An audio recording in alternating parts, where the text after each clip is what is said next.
Algum tempo atrás, a gente fazia um evangelismo ali no Parque Bacaxeri, e uma das coisas que a gente perguntava para as pessoas era: o que você pensa sobre Jesus? O que você acha sobre Jesus? E é muito interessante porque as pessoas elas começam a tirar muitas definições acerca de quem é Jesus, ou o que Jesus significa para elas. As coisas mais absurdas, né? E é interessante porque também quando você está num ambiente, não sei se vocês já passaram por isso, mas quando você está num ambiente de trabalho, da faculdade, quando entra nesse assunto acerca de religião, acerca de Deus, as pessoas começam a colocar as definições que elas têm acerca de Deus. Ah, Deus para mim é isso, Deus para mim é aquilo. E muitas vezes essas definições estão relacionadas ao que elas querem que Deus seja, não necessariamente aquilo que Deus é. E é interessante porque João começa aqui dizendo: esta é a mensagem que dele ouvimos e transmitimos a vocês. E aí ele traz o conceito do que é Deus. Anteriormente, João fala que Deus é espírito, agora ele fala que Deus é luz, depois ele fala que Deus é amor. Mas é interessante que esse conceito que João traz aqui, essa definição de quem é Deus, ele diz que não é dele. Não é uma interpretação, não é aquilo que ele pensa ou que ele acha acerca de quem é Deus, mas é aquilo que ele ouviu enquanto ele estava caminhando com Jesus. Diante dos ensinamentos de Cristo, ele chega e traz isso para os seus leitores e nos traz nessa noite: olha, Deus é luz. No Antigo Testamento, em muitas passagens, e até mesmo no Novo Testamento, a gente vai ver que a luz está muito relacionada à questão de conhecimento e de pureza. E aqui, pelo contexto do que João está falando, quando ele traz que Deus é luz, está muito relacionado a essa questão da pureza de Deus. E é interessante que a primeira coisa que ele fala: olha, Deus é luz. Mas não somente é luz, como não existe trevas alguma naquilo que Deus é. Quando você entra na internet, você começa a ver aqueles vídeos dos debates entre ateus e cristãos, e aí você vê assim: eu não consigo acreditar nesse Deus da Bíblia, porque esse Deus da Bíblia é isso, esse Deus da Bíblia é aquilo, e aí começam várias definições, porque eu acho que esse Deus é mau, esse Deus é orgulhoso, esse Deus é isso, esse Deus é aquilo. E a verdade que João traz aqui, que ele aprendeu de Jesus, é que em Deus não há trevas alguma. Não há nenhuma mancha, não há nada imoral, imperfeito em Deus. Mas Deus é puro, santo, como nós declaramos. Somente tu és santo. E ele chega nesse ponto porque depois ele vai trazer aqui uma coisa muito interessante no versículo 6, dizendo assim: se afirmamos que temos comunhão com ele, mas andamos nas trevas, mentimos e não praticamos a verdade. Então João vai falar: Deus é luz, não há trevas alguma em Deus. Agora é o seguinte: se nós dizemos que temos comunhão com Deus, mas caminhamos em trevas, então não praticamos a verdade, mentimos. E isso nos traz que essa questão do conhecer a Deus, essa questão da fé, ela não está desassociada da questão da vida, da prática, da forma como nós vivemos no dia a dia. Por isso que o tema da nossa série é: e agora, como viveremos? Porque a fé, ela não é só uma questão intelectual, mas é uma questão que nos leva a ter uma vida diferente. Havia um entendimento, principalmente do grupo gnóstico, onde o espírito, o corpo, na verdade, ele era um envolto do espírito. Então, o que acontecia? O que eles pensavam aqui? Que a pessoa ela podia fazer qualquer coisa na vida dela, ela podia viver uma vida do jeito que ela quisesse, mas o espírito era inviolável. Então, não importa a maneira como a pessoa vivia, porque o seu espírito permanecia em comunhão com Deus, porque ele era inviolável. Havia também um dos pais da igreja, chamado Irineu, foi um dos primeiros grandes teólogos da igreja, dos grandes teólogos cristãos, que ele falava assim, havia também um pensamento de que quando você alcançava um determinado nível espiritual, a partir desse nível espiritual, aquilo que você fazia no dia a dia já não te afetava mais, porque você era um ser espiritualmente elevado. E aí, aquilo que você fazia, as suas práticas, já não te corrompiam mais, porque o teu espírito estava com Deus. E aquilo que você fazia na carne já não importava mais. E embora às vezes a gente não tenha necessariamente esse conceito ou essa teoria dentro da igreja, a gente tem sim essa questão de que a fé ela não pode estar desassociada da nossa prática. A forma como nós vivemos, a forma como nós, no dia a dia, estamos vivendo, andando, ela sim mostra se a nossa fé é genuína ou não. Porque não tem como haver essa comunhão com Deus se estamos vivendo uma vida em pecado ou uma vida na imoralidade. Não há como ter essa relação com Deus, porque Deus simplesmente é luz e nele não existe trevas alguma. Então, se queremos ou desejamos essa comunhão com Deus, não tem como nossa vida ser diferente disso.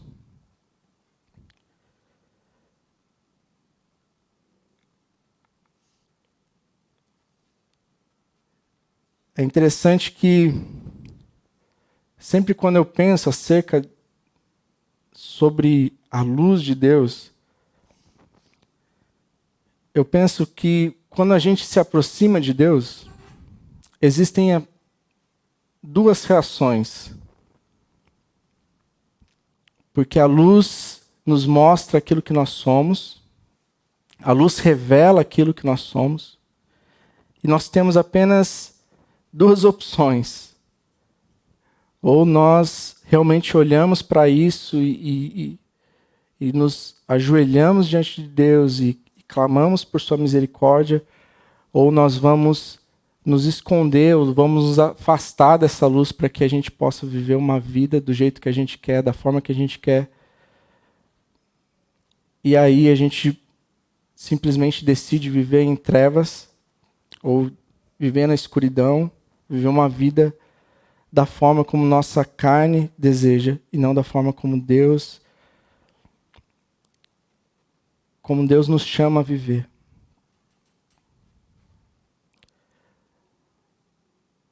No versículo 7, João vai falar: se porém andamos na luz, como ele está na luz, temos comunhão uns com os outros, e o sangue de Jesus, seu Filho, nos purifica de todo o pecado. Então João fala: Deus é luz, nele não existe trevas. Se dissemos que temos comunhão com Deus, mas vivemos em trevas, então estamos mentindo. E aí ele vai falar: mas se porém andamos na luz verdadeiramente, ele mostra aqui um sinal de que nós estamos andando na luz, que é a comunhão que nós temos uns com os outros.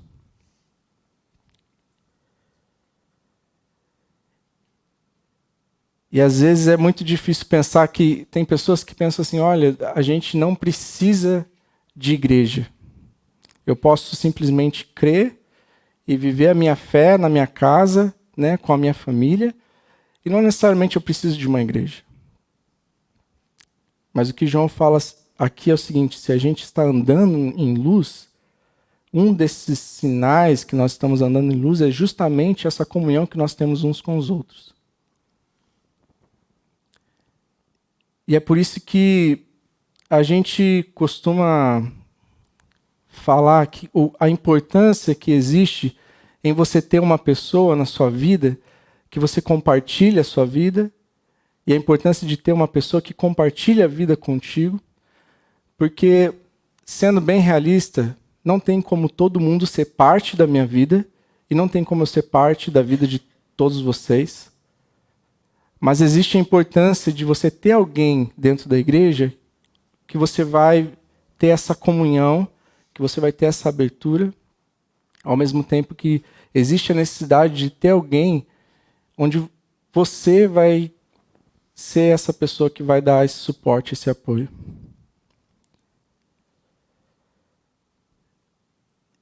E quando isso acontece, às vezes as pessoas têm uma dificuldade em entender que isso é um movimento da igreja. Não é um movimento de uma pessoa, mas é um movimento da igreja, do corpo de Cristo. Não é porque uma pessoa, você não tem toda a igreja ali contigo no momento que você precisa, que necessariamente a igreja não está contigo. Eu lembro que quando a Lê precisou fazer iodoterapia, ela precisava ficar isolada, né? E aí aconteceu que a gente não tinha grana para poder pagar um lugar e a nossa casa era pequena demais, então não tinha como ficar isolado, sabe? Como era para fazer. Porque aí, tipo, não podia usar os mesmos talheres, não podia usar o mesmo banheiro, a gente só tinha um banheiro, então não tinha o que fazer. E aí algumas pessoas aqui se levantaram, ofertaram, reservaram um Airbnb para ela foi, e algumas pessoas levaram fruta para ela. E até é interessante porque ela não estava a gente fez uma compra, né, com várias coisas assim, pensando, poxa, vai ser difícil, né, ficar longe da família e tal. Vamos comprar umas coisas legais para comer e tal, e acabou que ela sentia muito enjoo e ela não conseguia comer isso. E alguém, né, um dia aparece com um cesto de fruta e basicamente era a única coisa que ela conseguia comer, que ela não passava mal. E diante disso, a gente não fala, porque fulano nos ajudou, porque Beltrano nos ajudou, embora a gente saiba o nome dessas pessoas, a gente sabe quem fez isso. A verdade é que a gente vê que a igreja fez isso. Que a igreja foi usada como essa extensão da mão, do braço de Deus, para nos apoiar no momento que a gente precisava. Porque a verdade é que se nós não fôssemos purificados por esse sangue de Cristo, não teríamos essa realidade de sermos seus filhos e não seríamos irmãos, e eu não conheceria você e você não conheceria a mim nem a minha família. Então, quando a gente vê essas coisas acontecendo, quando pessoas se levantam de uma forma, sabe, mesmo que não seja toda a igreja, é um mover da igreja, representa a igreja, representa o corpo de Cristo. E esse é um sinal de que nós estamos caminhando em luz, porque temos comunhão uns com os outros. Assim como a Bíblia fala para a gente chorar com os que choram, rir com os que riem, existe uma necessidade, quando nós caminhamos com Deus e caminhamos em luz, de nos preocupar com aquele que está do nosso lado. E esse é um convite que eu faço para cada um de nós, a olhar para quem está do nosso lado e a ver a necessidade de cada um. E às vezes você pode ser essa mão de Deus que é estendida para alguém que está precisando.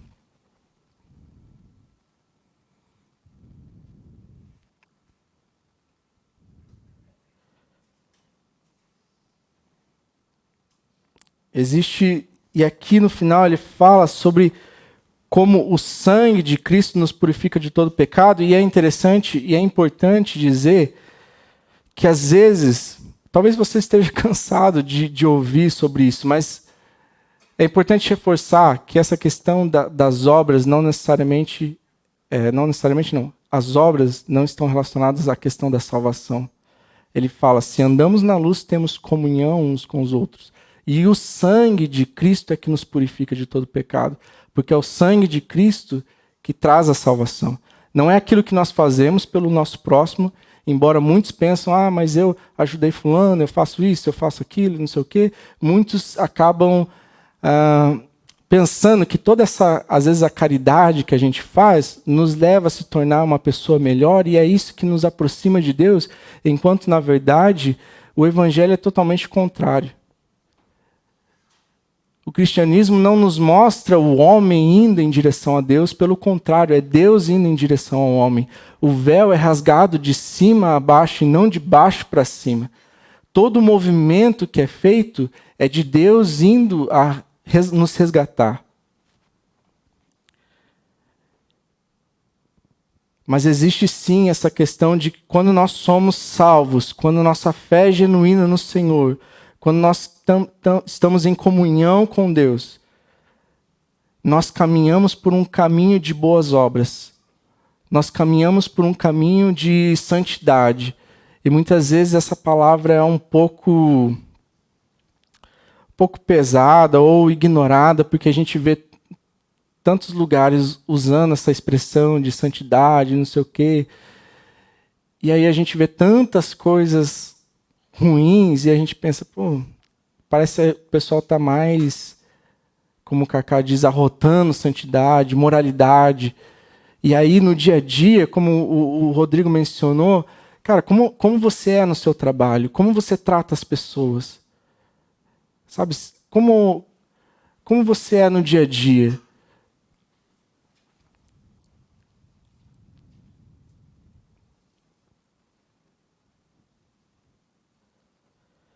E a gente talvez não tenha noção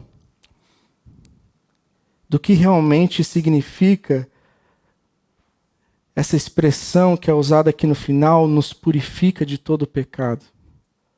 Talvez a gente não tenha ideia do quão profundo isso é. Até onde o Senhor consegue nos resgatar. Porque a gente muitas vezes tem um coração com senso de justiça também. E às vezes a gente pensa assim: tudo bem, isso eu perdoo, mas isso aqui não dá. Isso eu não tenho como perdoar fulano, não tenho como perdoar Beltrano. E a verdade é que ele fala aqui que o sangue de Cristo nos purifica de todo o pecado. Nos alcança no mais profundo do vale. Eu gosto de uma história que o Chuck conta. Ele fala sobre um pastor chamado Charles Finney, eu acho. E essa história ela ilustra um pouco isso, porque diz que esse homem era um homem terrível. Havia um homem, na verdade, terrível. E ele chega para esse pastor e fala assim: pastor, eu preciso falar contigo. Você poderia conversar comigo? Ele fala: sim, depois do culto a gente pode sentar e a gente pode conversar. E aí diz que os diáconos chegam e falam: pastor, você sabe quem é esse homem? Não sei. Esse homem é um dos homens mais terríveis da cidade. Esse homem já matou muita gente. Esse homem é culpado por muita gente se afundar em vício. Esse homem é terrível. O que ele queria com o Senhor? Ele queria conversar comigo. Não, pastor, esse homem, se você for lá e conversar, esse homem vai fazer um mal para você. E ele fala assim: eu dei a minha palavra que eu ia conversar com ele, então eu vou conversar com ele. E aí diz que quando termina o culto ali, eles saem, aquele homem leva o pastor para um lugar, assim, entram em uns becos, aí entram em um lugar, ele fecha a porta, ele senta e fala: pastor, eu ouvi o Senhor falando que o sangue de Jesus purifica todo o pecado. Existe perdão para minha alma? Ele fala assim: olha, a Bíblia diz que o sangue de Jesus nos purifica de todo o pecado. Aí diz que aquele homem fala: olha, aqui atrás tem muitas máquinas. E essas máquinas estão adulteradas. E muitas pessoas vieram jogar e perderam seu dinheiro. Muitas pessoas acabaram com suas vidas, gastaram tudo que tinha. Ainda tem perdão para minha alma? E o pastor fala, olha, a Bíblia diz que o sangue de Jesus nos purifica de todo pecado. Pastor, mas já teve muitas mulheres que chegaram aqui e falaram assim, Senhor, você poderia parar de vender bebida para o meu marido? Porque muitas vezes o meu marido sai do trabalho, ele vem para cá, ele bebe, ele volta para casa, ele fica extremamente agressivo, ele começa a bater nas crianças, ele bate em mim. E eu nunca quis dar ouvido para essas mulheres, eu pegava essas mulheres, arrastava elas para fora e falava para que elas nunca mais voltassem lá e que elas resolvessem o problema delas em casa, porque eu não tinha nada a ver com aquilo. Pastor, tem perdão para minha alma? Ele falou, olha, a Bíblia diz que o sangue de Jesus nos purifica de todo pecado. Diz que aquele homem tira a sua arma, coloca sobre a mesa e fala, pastor, essa arma já matou muita gente. Muitas pessoas atravessaram o meu caminho e eu não pensei duas vezes. Já matei muita gente. Já mandei dar fim em quem prejudicava o meu negócio. Já mandei dar fim em quem falava mal de mim na cidade. Pastor, existe perdão para minha alma? Aquele pastor engolindo seco. Olha, a Bíblia diz que o sangue de Jesus nos purifica de todo pecado. Mas, pastor, eu preciso te falar mais uma coisa. Eu nunca fui um bom marido. Nunca fui um bom pai. Esses dias a minha filha veio para me abraçar, eu empurrei ela e ela caiu em cima do fogão e queimou uma boa parte do seu corpo. Eu sempre tratei minha esposa com grosseria, eu bati nela algumas vezes. Será que existe perdão para minha alma? E aí o pastor pensa um pouco e ele fala, olha, eu não te perdoaria. Você falou coisas terríveis aqui, coisas que eu nunca ouvi na minha vida. Mas o que eu posso te dizer é que a Bíblia diz que o sangue de Jesus nos purifica de todo pecado. Diz que aquele homem falou, obrigado, pastor. O senhor sabe o caminho de volta. E aí o pastor sai, ele volta para casa. E aí a esposa está fazendo comida e ela fala assim para sua filha, vai lá e chama seu pai. Aí a criança vai até metade da escada e fala, pai, a comida está pronta. E diz que ela escuta, tá bom, querida, mas o pai não vai almoçar hoje. Ela volta e ela fala, mãe, o pai disse que não vai almoçar hoje. E ele falou assim, querida. A esposa fala, você deve ter ouvido errado. Volta lá e fala para o seu pai que o almoço está pronto. Ela volta e fala, pai, a mãe disse que o almoço está pronto. Tá bom, querida, mas hoje o pai não vai almoçar. E aí diz que aquele homem começa a procurar as pessoas que ele havia prejudicado, começa a restituir aquilo que ele tinha roubado. Aquele homem começa a confessar os seus crimes e a partir daquele dia ele começa a ter uma vida diferente.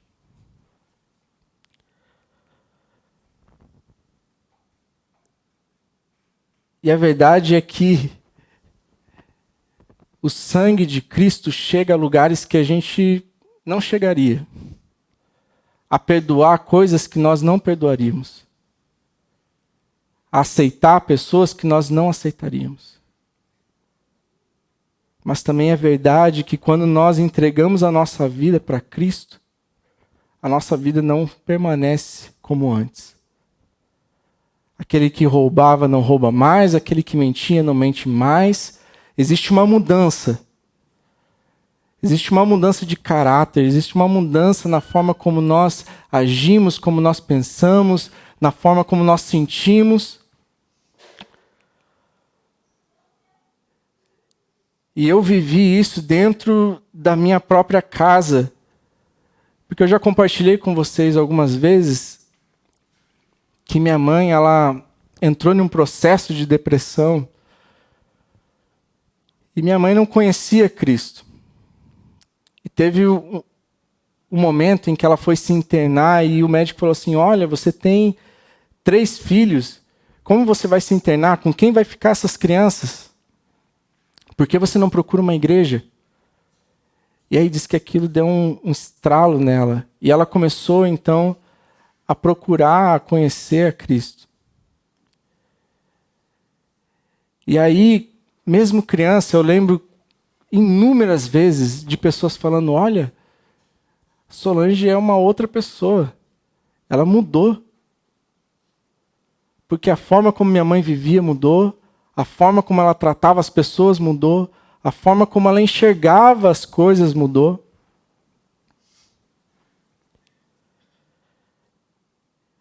E o que João vai falar aqui é exatamente isso. Olha, Deus é luz, não existe trevas nele, e não tem como a gente ter comunhão com ele se a nossa vida, no dia a dia, a gente vive de qualquer forma. Aquilo que nós temos de conhecimento acerca de Deus precisa gerar uma mudança na nossa vida. E não tem como ser diferente disso. Versículo 9 diz assim, se confessarmos os nossos pecados, ele é fiel. Versículo 8, desculpa. Se afirmamos que estamos sem pecado, enganamos a nós mesmos, e a verdade não está em nós.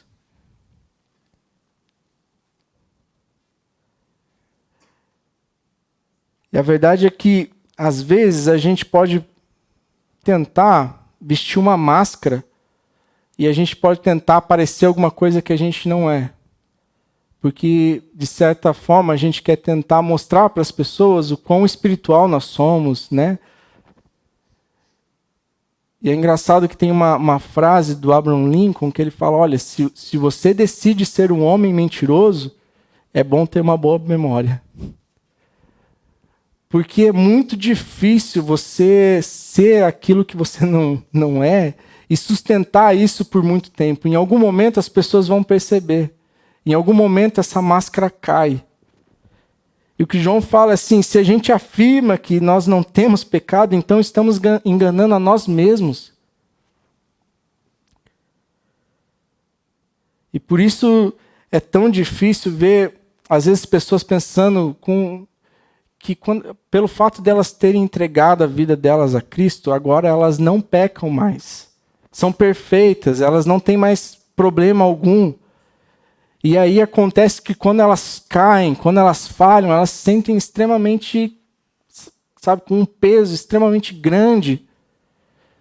E aí vem aqueles questionamentos, será que realmente sou cristão? Será que realmente eu entreguei minha vida para Cristo? Será que realmente sou convertido?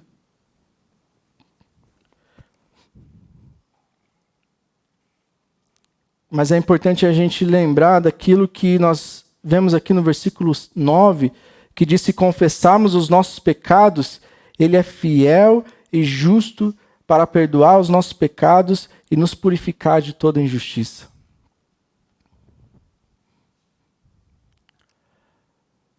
A gente precisa lembrar que nós temos um Deus fiel, misericordioso, e que as misericórdias do Senhor elas se renovam a cada manhã. A gente não precisa vestir uma máscara, a gente não precisa fingir ser uma pessoa que não somos. E é difícil porque, na verdade, até como liderança ou como pastor, muitas vezes as pessoas esperam da gente que a gente seja, sabe, esse ser quase como um semideus. E aí depositam a confiança em nós, que não deveria ser depositada em nós, deveria ser depositada em Cristo. porque nós falhamos. E muitas pessoas, elas caem porque elas colocam essa confiança demasiada em uma pessoa, e aí quando elas veem essa pessoa falhando, elas ficam, olha, então se fulano caiu, se fulano pecou, se fulano fez isso, quem sou eu? Se ele tão próximo de Deus, vamos dizer assim, falhou terrivelmente, quem sou eu? E aí a gente vê notícias de igrejas e mais igrejas que, cara, quando o pastor cai, a galera se desvia e aí já não coloca mais, não acredita mais na igreja, já não acredita mais na Bíblia, e o estrago é grande. Por isso que, como liderança, a gente está aqui não para apontar para nós, mas nós estamos para apontar para Cristo. Porque a verdade é que a gente não é Jesus. Nós não somos o Salvador e não podemos tomar esse lugar de Cristo. Somos falhos, cometemos pecados. Por mais piedosos que sejamos, ainda assim temos nossas falhas. E aquele que diz que não tem está enganando a si mesmo, está mentindo. Não só está mentindo, como olha o que João fala no versículo 10, se afirmarmos que não temos cometido pecado, fazemos de Deus um mentiroso e a sua palavra não está em nós. Não só estamos nos enganando, como estamos falando que Deus é mentiroso. Porque a verdade é que se nós não cometêssemos pecado, se nós não fôssemos essas pessoas que necessitam de perdão, não havia necessidade de um Deus se fazendo carne e tomando nosso lugar em uma cruz, e morrendo e levando sobre si as nossas dores, nossas enfermidades, os nossos pecados. A cruz só existe, o sacrifício de Cristo só existe por causa de nós. Porque nós precisamos desse Salvador. Nós precisamos desse intermediador. E aí no versículo 1, no capítulo 2, João vai falar assim: meus filhinhos, escrevo-lhe estas coisas para que vocês não pequem. Se porém alguém pecar, temos um intercessor junto ao Pai, Jesus Cristo, o justo. É interessante que para quem é pai, para quem é mãe, sabe que a gente vive constantemente falando, olha, não corre, não suba aí, não faça isso, não faça aquilo. E esses alertas que a gente dá para os nossos filhos simplesmente é porque a gente não quer que eles se machuquem, a gente não quer que eles se arrebentem, a gente não quer que algo ruim aconteça a eles. Mas a verdade é que mesmo quando nós falamos assim, olha, não corra, não faça isso, não faça aquilo, e alguma coisa ruim acontece, o que a gente faz? A gente corre e vai lá, e vai cuidar, e vai ver se está bem, vai ver se não quebrou alguma parte do corpo, porque existe esse cuidado. E João ele usa essa expressão como um pai de uma forma extremamente carinhosa, que fala assim, filhinhos, não pequem. E essa advertência ela existe porque ele sabe, e nós sabemos o quanto o pecado ele nos faz mal. Assim como nós falamos para os nossos filhos, olha, não corra, porque se você correr e tropeçar, você vai cair, vai se machucar. A gente sabe o que isso pode gerar de consequência. E por isso a gente os alerta, a gente os adverte, e João vai fazer isso da mesma forma. Filhinhos, não pequem. Porque ele sabe o quanto o pecado pode nos ferir, o quanto o pecado pode nos fazer mal. E não só nos fazer mal, mas fazer mal para as pessoas que estão à nossa volta. A gente vê, às vezes, pessoas que decidem viver uma vida de qualquer jeito, e aí elas tomam decisões, e às vezes esposa sofre, filhos sofrem, mãe sofre, pai sofre. E a gente às vezes volta e meia, tem algumas conversas no presbitério falando, cara, que desgraça, porque o pecado, ele só não faz mal para aquela pessoa, ele faz mal para as pessoas em volta daquela pessoa, e às vezes a pessoa nem consegue enxergar isso. Mas João vai falar, olha, mas se pecarem, lembre-se que vocês têm um intercessor junto ao Pai, que é Jesus Cristo. E é interessante porque Jó, eu acho que boa parte que conhece a história de Jó, diz que Satanás estava diante de Deus e Deus fala para ele, de onde você está vindo? Ele fala, eu venho de rodear o mundo. E ele fala assim, viu meu servo Jó? Viu como ele é fiel a mim? E Satanás fala, claro que ele é fiel a você, porque ele tem tudo, tem casa, tem filhos, tem uma boa vida. Como alguém não vai ser fiel a ti desse jeito?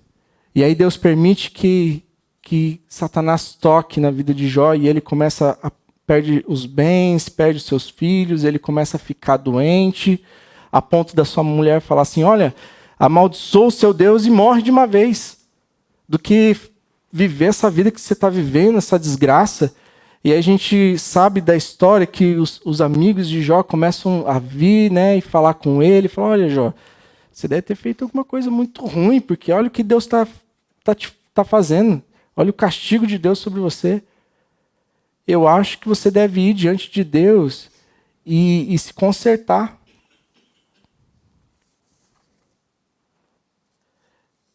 E olha que interessante.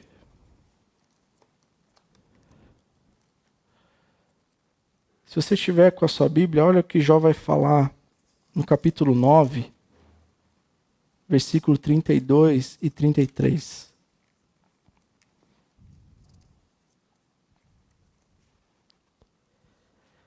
Jó vai falar assim, ele não é homem como eu, para que eu lhe responda, e nos enfrentemos em juízo. Se tão somente houvesse alguém para servir de árbitro entre nós, para impor as mãos sobre nós dois. Alguém que afastasse de mim a vara de Deus. Jó vai falar assim, olha, seus amigos falam, você tem que ir diante de Deus e falar com ele. Ele fala, Jó olha para ele, Jó olha para Deus e fala, cara, como é que eu vou diante de Deus? Olha quem Deus é, olha quem eu sou. Eu preciso de alguém no meio disso. E o Rodrigo ele citou domingo passado acerca de como um dos evangelismos que ele mais gosta e acha efetivo essa questão da lei, de apontar as pessoas para a lei, para que as pessoas vejam como nenhum de nós é capaz de seguir a lei. E a verdade é que a lei ela não vem para nos condenar, mas ela vem para nos mostrar que a gente não consegue seguir com perfeição todos os mandamentos de Deus e a gente precisa de alguém que possa fazer isso por nós, e essa pessoa é Cristo. Ele toma o nosso lugar naquela cruz. Ele cumpre todos os mandamentos por nós. De tal forma que, se nós pecarmos, nós sabemos que temos um advogado, nós sabemos que tem alguém que está ali entre nós e Deus, que é Cristo. Versículo 2, ele diz, ele é a propiciação pelos nossos pecados, e não somente pelos nossos, mas também pelos pecados de todo o mundo. E eu ouvi um teólogo algum tempo atrás falando assim, olha, e eu sei, não vamos entrar nesse mérito, mas me chamou um pouco a atenção e me incomodou de certa forma, porque ele falou assim, e alguém bastante conceituado, ele falou, olha, Cristo não morreu por todos, porque seria um desperdício do sangue de Cristo se ele derramasse o seu sangue por todas as pessoas. E a verdade é que eu creio que Cristo derramou o seu sangue por todos nós. Eu creio que o desejo de Deus é que todos venham ao conhecimento da verdade. Mas isso não significa que todos vão crer, que todos vão aceitar. Mas eu acredito que quando Cristo foi para a cruz, não havia um pensamento de quantificação. Quantos será que vão? Será que vale a pena? Será que não vale a pena? É 2, é 3, é 10, é 100, é 1000? Eu acredito que o coração de Deus era ir de encontro ao homem caído. De tomar o lugar, o nosso lugar, independente de quantos iriam crer, independente de quantos iriam aceitar o seu sacrifício. A verdade é que Cristo se entrega por nós. E a grandeza do amor de Deus, a palavra vai dizer isso, que a grandeza do amor de Deus está justamente no fato dele ter morrido por nós quando nós ainda não queríamos nada com Deus. Então ele não esperou a gente ir em direção a ele. E isso é o que a gente tem mais de comum, porque normalmente a gente ama as pessoas conforme a gente é retribuído por esse amor. É difícil amar alguém que não nos ama. É difícil a gente fazer alguma coisa de bom para alguém que muitas vezes nos quer mal. E a palavra de Deus vai dizer que nós éramos inimigos de Deus. Você já pensou o peso disso? De ser inimigo de Deus, e mesmo sendo inimigo de Deus, mesmo estando contrário a Deus, Ele dá o seu Filho naquela cruz por nós. Ele toma o nosso lugar.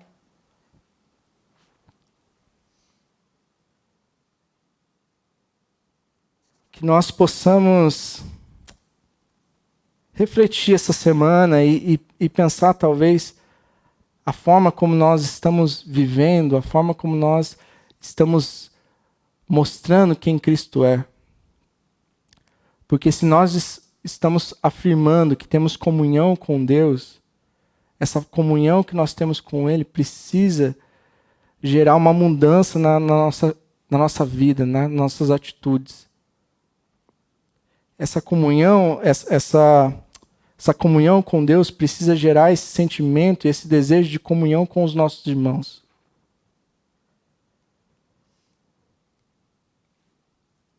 Nós precisamos buscar uma vida que está separada para Deus, sabendo que ainda vamos enfrentar essa dificuldade em relação ao pecado. Mas lembrando que quando nós pecamos, temos um advogado diante de Deus. Não precisamos carregar mais esse peso, mas podemos ir diante de Deus, nos arrepender e saber que o perdão para nossa alma é certo. Não importa quão terrível tenham sido nossos atos.